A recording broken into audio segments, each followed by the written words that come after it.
नमस्कार दोस्तों, स्वागत है आपका हमारे चैनल साइड पे गुरु में। तो चलिए आज हम आपको बताने जा रहे हैं सहारा रिफंड का जो प्रोसेस चालू हुआ है, जिसमें आपका 4 क्रेडिट सोसाइटीज़ जो हैं उनका रिफ़ंड गवर्नमेंट ने चालू किया है।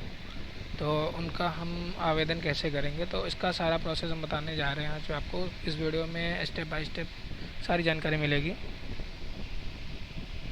तो सबसे पहले हमें गूगल क्रोम ब्राउज़र ओपन कर लेना है। आपको कोई सा भी ब्राउज़र ओपन कर सकते हैं। तो उसमें आप CRCS केवल टाइप करिए, या फिर CRCS सहारा रिफ़ंड पोर्टल ये टाइप कर लीजिए। तो ये जब टाइप करेंगे आप, तो आपको सबसे पहला वेबसाइट खुलेगा CRCS रिफ़ंड पोर्टल। तो इस पर आप हमें क्लिक कर लेना है। इस पर क्लिक करते ही हमें इस तरह का कुछ इंटरफेस खुलेगा, जिसमें जमाकर्ता लॉगिन और पंजीकरण रजिस्ट्रेशन खुलेगा। तो जमाकर्ता पंजीकरण, सबसे पहले हमें इसमें आधार के लास्ट 4 डिजिट फिल करने हैं और आधार से जुड़ा मोबाइल नंबर फिल करना है। तो दोस्तों यहाँ ध्यान देने वाली बात, आधार में अगर आपका मोबाइल नंबर लिंक है और वो आपके पास है, तभी आप इस फॉर्म को फिल कर सकते हैं। अदरवाइज़ आपको अपना फॉर्म नहीं फिल कर पाएंगे। तो उससे पहले आपको अपने आधार में अपना मोबाइल नंबर अपडेट करवाना होता है। तो यहाँ पे आपको आधार के 4 डिजिट लास्ट के डालने हैं और आधार से जुड़ा मोबाइल नंबर डाल के OTP प्राप्त कर लेना है। तो जैसे हम ये सारी डिटेल फिल करते हैं, तो मोबाइल नंबर डाल के OTP प्राप्त कर लेते हैं और OTP फिल करेंगे।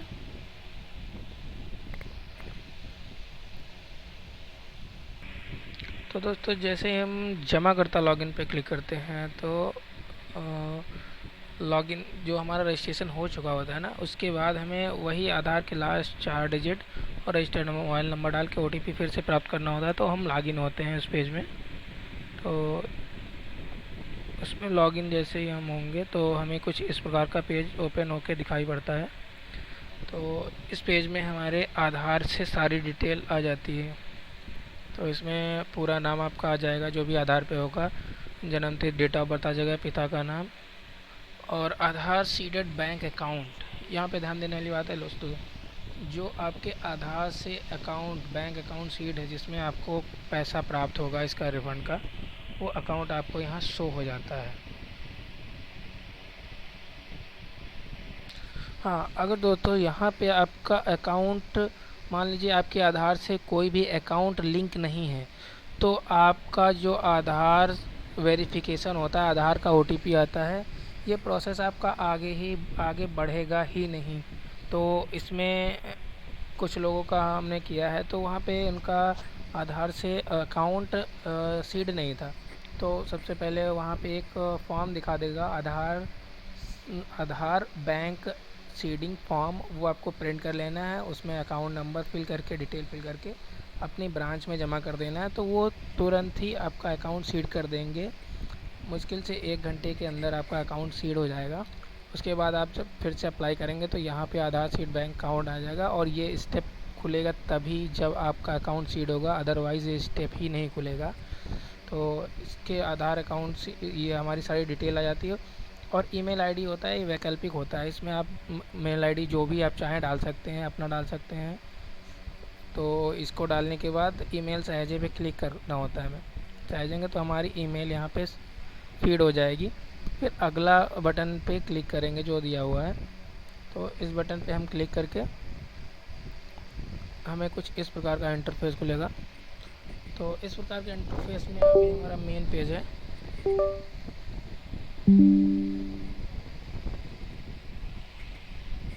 मेन पेज है जिसमें हमें दिखा रहा है सोसाइटी का नाम। तो यहाँ पे हमें अपना रिफ़ंड फिल करना है। सोसाइटी का नाम पूछ रहा है। हमारी ये 4 सोसाइटियाँ का रिफ़ंड चालू हुआ है। नंबर 1 है Sahara credit cooperative society limited Lucknow, और दूसरा है Sahara universal multipurpose society limited Bhopal, और तीसरा हमारा India credit cooperative society limited Kolkata, और चौथा stars multipurpose cooperative societies limited Hyderabad. तो 4 सोसाइटियों का हम क्लेम कर सकते हैं। ये हमारा रिफ़ंड पोर्टल में यहाँ पे शो हो रही हैं। तो इनमें से जो भी आपके पास बॉन्ड है या उसकी रिसिप्ट है, तो पहले हम सोसाइटी सेलेक्ट कर लेंगे, फिर हमारे बॉन्ड रिसिप्ट में मेंबरशिप नंबर, खाता संख्या, प्रमाण पत्र या बुक संख्या उस कंडीशन में होगी जब आपको पासबुक मिली होगी तो उसमें बुक नंबर लिखा होगा। प्रमाण पत्र संख्या जब आपको कोई बॉन्ड मिला होगा तो उसमें सर्टिफिकेट नंबर लिखा होता है, वो आपको यहाँ फिल करना। खाता खोलने की थी आपका जो बॉन्ड होगा, बॉन्ड में स्टार्ट डेट लिखा होगा, ओपनिंग डेट, वो फिल कर देना। फिर बॉन्ड में जितनी भी राशि लिखी है 5,000, 10,000, 15,000, वो आपको फिल कर देनी है जो योगदान आपने जमा किया था। ऐसा कि नहीं जो आपको कि मेच्योरिटी पेमेंट दिखा रहा वो आपको फिल नहीं करना, जो आपको ने जमा किया था at a time bond agreement के समय, तो वो अमाउंट हमें फिल कर देना है। और यहाँ पूछ रहा कोई आंशिक भुगतान प्राप्त हुआ, तो आपने अगर किया है तो यहाँ पे डालना है, अदरवाइज़ दोनों अनचेक करके आगे बढ़ जाना है। तो ये सारी डिटेल आपको इस तरह से रहेंगी। और यहाँ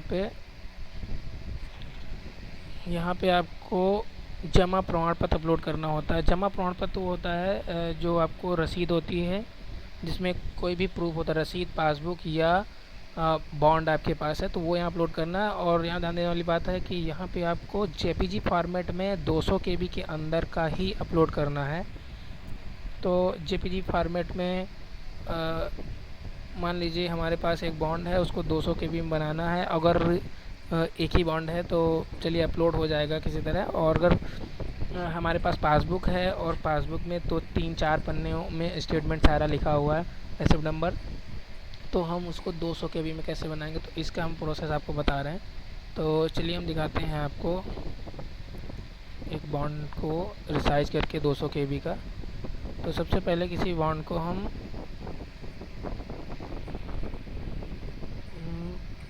स्कैन कर लेते हैं जेपीजी में 3-4 फाइलों को। फिर हमें जेपीजी मर्ज ऑनलाइन ही हो जाता है,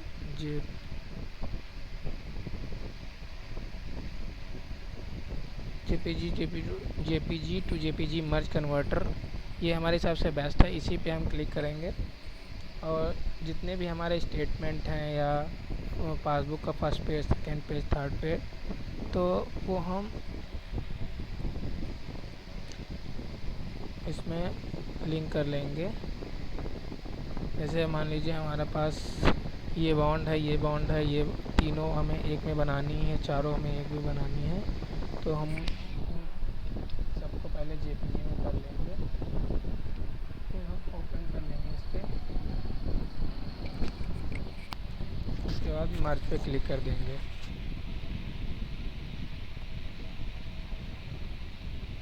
थोड़ा सा टाइम लगेगा, यहाँ आपको वेट करना है जब तक प्रोसेसिंग हो रही है। तो देखिए ये हमारा मर्जिंग सक्सेसफुली हो गया। अब इसको डाउनलोड कर लेंगे।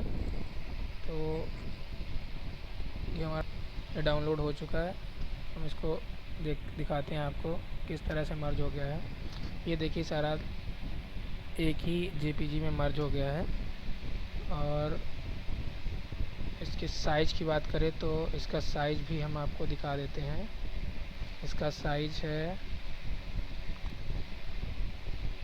1.70 MB और हमें चाहिए क्या, 200 KB से ज़्यादा नहीं होना चाहिए। तो इसके लिए हमको फिर ही जाना है 200 KB JPG कन्वर्टर, तो जिसमें हमें 11 जोन करके, ये बहुत अच्छा कन्वर्टर है। इस पर हम क्लिक करते हैं और जो हमने फ़ाइल मर्ज करके डाउनलोड किया है वो फ़ाइल हम 1 MB की फ़ाइल जो है यहाँ पे इंसर्ट करा देते हैं। ये 60% कंपैरिजन पे ये 257 KB की हो रही है। अब हमें चाहिए 200 KB की, तो हम इसका कंपैरिजन बढ़ा देते हैं, 70% करते हैं। तो 70% में 213 KB आ रहा है, तो हम फिर इसको इसी से एडजस्ट कर लेते हैं, 75 कर लेते हैं। तो हमारा 189 KB आ गया है, 189.09 KB। ठीक है, तो अब हम इसे डाउनलोड कर लेते हैं।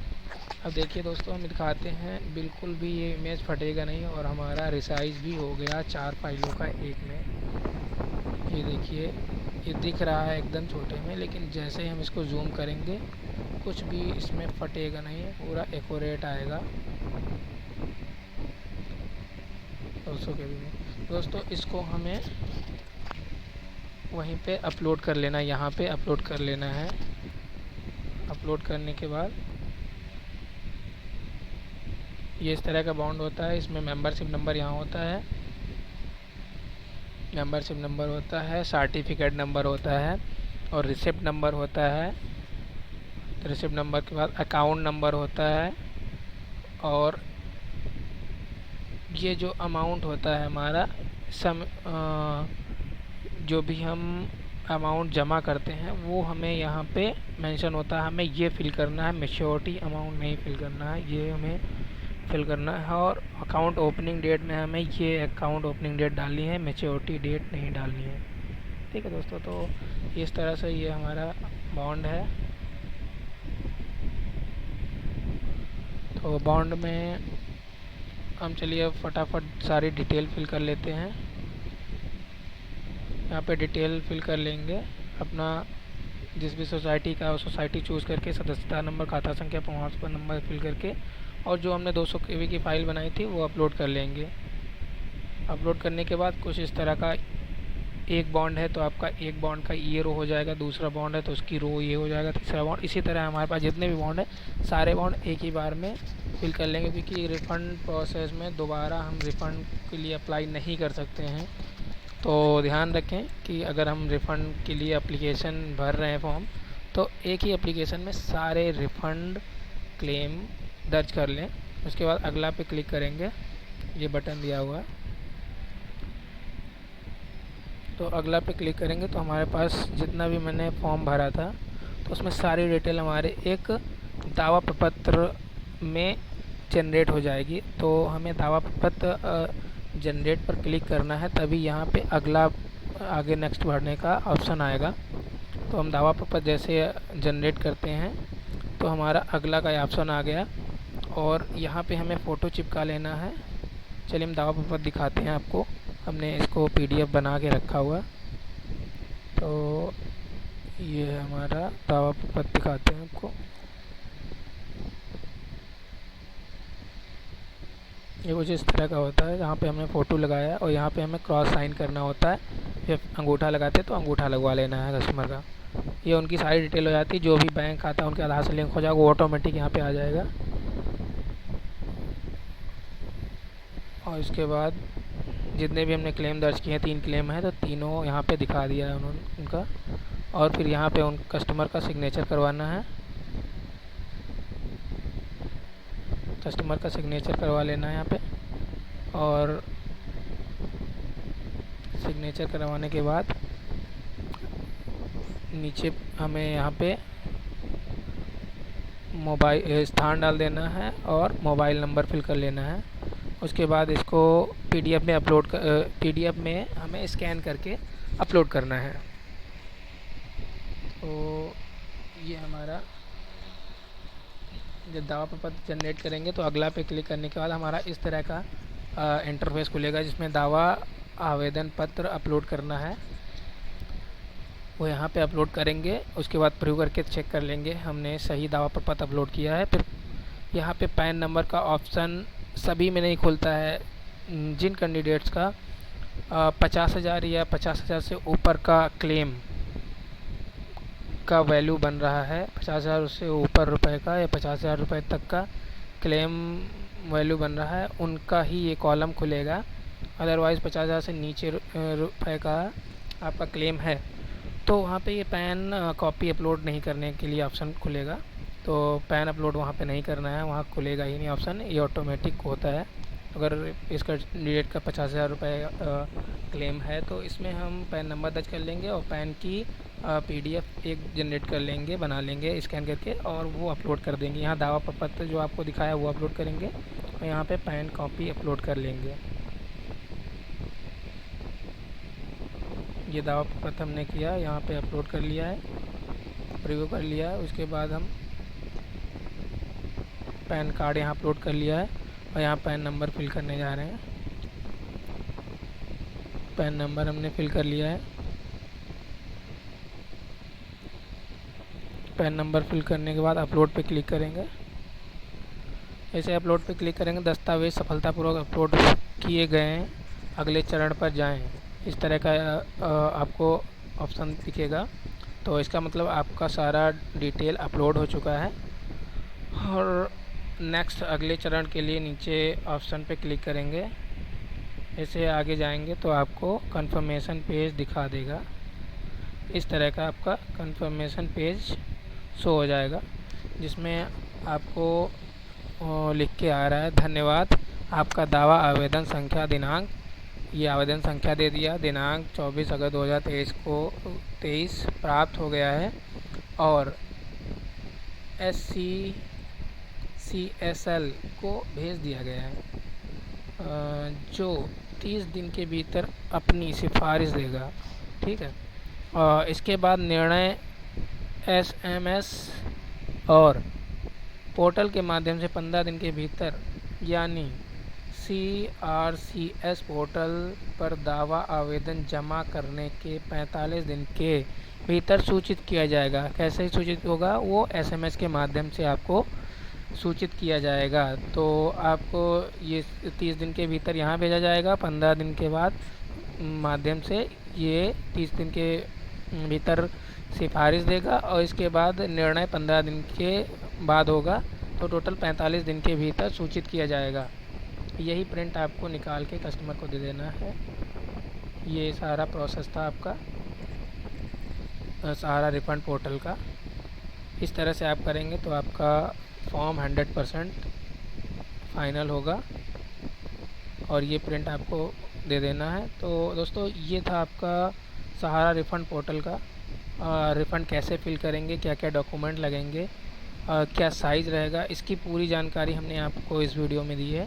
तो दोस्तों, अगर ये वीडियो आपको अच्छा लगा हो तो प्लीज़ लाइक सब्सक्राइब ज़रूर करें और हमारे चैनल पे जिस भी वीडियो की आपको रिक्वायरमेंट हो, जिस तरह की, तो कमेंट ज़रूर करें। कमेंट के माध्यम से जो भी कमेंट करेंगे ना, उसके हिसाब से हम आपको नए नए वीडियो, आपकी जो भी रिक्वायरमेंट है उसके आधार पे हम आपको नए वीडियो प्रोवाइड करेंगे, नई जानकारी आपको प्रदान करेंगे। तो चलिए तो दोस्तों, तब तक के लिए धन्यवाद। मिलते हैं फिर एक नए वीडियो में नई इन्फॉर्मेशन के साथ।